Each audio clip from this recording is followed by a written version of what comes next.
I'm your host, Amanda Coulong, and I am now sitting here with Kandyce Bohannon. She's a software engineer with 3M. How are you? I'm doing great. How are you?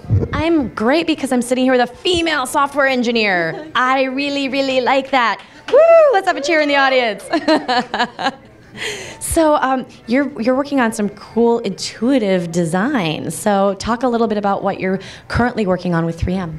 Well, my most recent project has been with digital merchandising, and so I'm really trying to grab the person's attention as they walk by.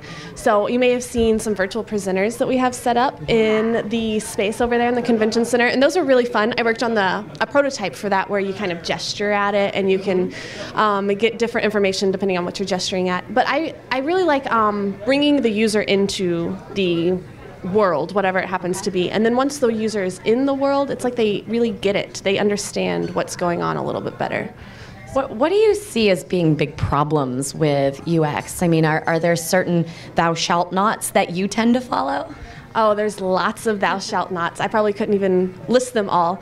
But one of my biggest pet peeves with user interfaces in general would be just consistency. You know, maybe you learn, like on an iPhone, we don't have a back button, but on Android, we have back buttons. And sometimes, I think it was, I don't remember exactly what company it was, but they made an app, and both of them had the back button for consistency's sake, but really in that sense, we didn't need the consistency. But in general, I think that everything should be kind of the same on every page. It makes it a lot easier to learn. So, what's it like working for such a large company like 3M, and what are they doing that's so much more innovative?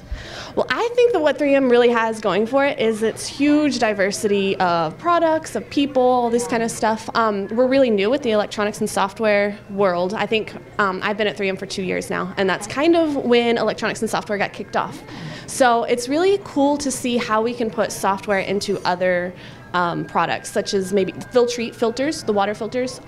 We just added some software component to that where it actually tells you when your filter needs to be changed, rather than, oh, it's been 3 months, it's time to change. So I think it's really cool and really exciting that you can have all of these different things and put them all together and make something new.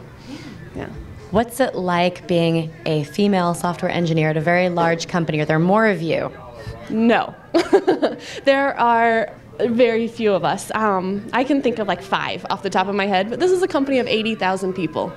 So we're definitely in the minority, even software people in general. I think there's maybe 100 of us. Yeah. So we're definitely in the minority, and I think it's important just for us to stick together and hang out, make our own little network, and just knowing everybody that you can possibly know. The other females in maybe chemical engineering, those are just as important to know also as the software engineers.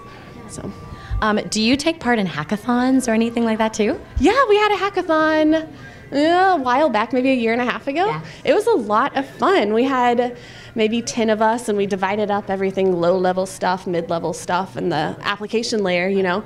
And then everybody kind of worked for 2 or 3 days, and then we threw it all together, and it almost made a full product. So it was really exciting, yeah. Well, I know that you just got into town, but what do you think in general, like what's the buzz that you tend to see or hear around South by Southwest? It's really exciting. I mean, I was here yesterday to help out with setting up and everything, and that was with the education part kind of finishing. And so then I got here today, and it's so much more chaos, exciting chaos, but you know, chaos everywhere, and everybody's really excited about stuff, and it's more of my kind of people. I can feel the geek vibe, and I love it. So. That's important, the geek vibe, because I feel like there's a vibe in general around South by Southwest.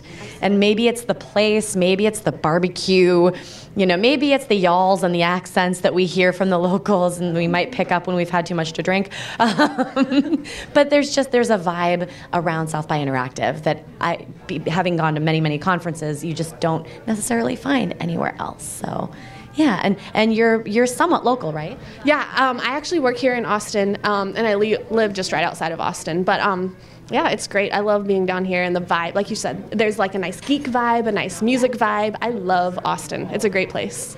Are there programs, either 3M related or otherwise, in Austin around STEM? You know, science, technology, engineering, math. I'm sure you know what that means, but not everyone on the camera does. So, no, I love that kind of STEM encouragement. That's actually kind of one of my little things that I try to work on in my spare time. I think it's really important to foster that growth, especially with females and younger females. So that's something that I try to work on, and I'm involved in something that is called, it's a spin-off of Discover Engineering. And so we go to kids' classrooms and do like a fun little science project with them. And that way it keeps them, interested. It's not just the boring measurements, it's really fun stuff. So. And as a female engineer too, what made you want to focus on this particular career? I was mostly just luck. I thought, I don't know what I'm going to major in when I was in college, and I was better than my friends at math, so I figured, I'll start with math. And then you have to take computer science 1 and 2, so I did. Had never heard of computer science, but that's what I got a master's in, is computer science. Yeah. So really, I kind of fell into it because of the way I really like logical, structured type of thing. Did anybody encourage you along the way? I had one professor in my computer science 1 class, and he said, are you a computer science major? And I was like, no, I'm a math major. And he said, you might want to think about double majoring because you are blowing away the curve right now. So I still keep in contact with him and just, talk to him on a Thank you, Professor. Thank you. Yes, Terry Griffin, good guy. Well, I MC the Women in Technology International Summit, and you need to come to that, I think. I would love to, yeah. Out in California. Anyway. Anything that we should add about 3M specifically that's going on here that people can interact with, mess around with? Where should they go if they're here on the ground? Like I said, a lot of people watch this even from their hotel rooms. So, well, we have a meeting room. I think it's meeting room 1, yes. And that's a very cool little lounge area. We've got couches and different technologies being showcased there. And then just kind of throughout the convention center, we have 2 or 3 virtual presenters. And so those are these really cool, like human form. Really freaky and really amazing. I've seen those before. Yes, freaky and amazing is the best description. Yeah. But freaky in a good way, like, is that possible? Yeah. Is it looking at me? Does it know me? Yeah, I really like that. Is that really a person somewhere in another room seeing me right now? Yeah. Yeah, people have asked me before, and they're like, are her eyes following me? Like, no, they're not following you. It's just a little creepy, but it's a lot of fun. I really like the virtual presenter. I think it's a great product. Yeah. Well, thank you so much. It's been wonderful having you, and hopefully the next time we're in Austin, we can find you again. Absolutely. All right. And if people want to follow 3M on Twitter, 3M Innovation, is that what it is? 3M Innovation on Twitter. And this is Catherine. Thank you so much. Thank you.